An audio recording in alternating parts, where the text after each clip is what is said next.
UP का वो mafia जिसका एक दौर में ऐसा खौफ था कि एक साथ 10 जजों ने उसे केस की सुनवाई करने से ही मना कर दिया था। लेकिन 17 साल की उम्र में पहला अपराध करने वाले अतीक अहमद को क्या ही पता था कि उसको सजा दिलाने वाला एक योगी होगा। राजनीतिक संरक्षण में पनपा और यूपी से अपराध का पर्याय बन चुका बाहुबली अतीक लाचार और असहाय है। उसका एक भी पैतरा काम में नहीं आ रहा। अतीक का पूरा कुनबा ही जयराम की दुनिया में था और उसको इस जयराम की दुनिया में लाने वाला अतीक ही था। लेकिन अतीक को क्या ही पता था कि अपराध की इस अंधेरी दुनिया में उनका परिवार ही खो जाएगा। अतीक तीसरे नंबर का बेटा असद, जो उमेशपाल हत्याकांड का मुख्य आरोपी था, उसको यूपी के झांसी में एनकाउंटर कर ढेर कर दिया गया।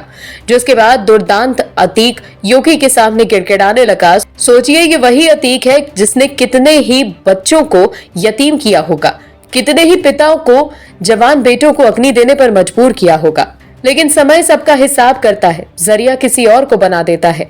यूपी में हो भी यही रहा है।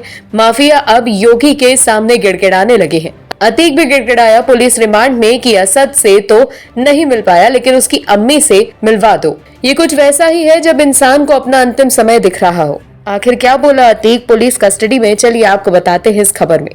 प्रयागराज शूटआउट के 39वें दिन यूपी एसटीएफ के मोस्ट वांटेड असद और शूटर गुलाम को एनकाउंटर में ढेर कर दिया गया।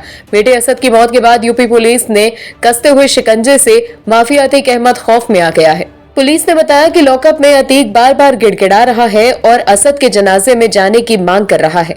कस्टडी में पूछताछ के दौरान अतीक बोला, हम मिट्टी में मिल गए हैं, सब मेरी गलती है। असद की कोई गलती नहीं थी।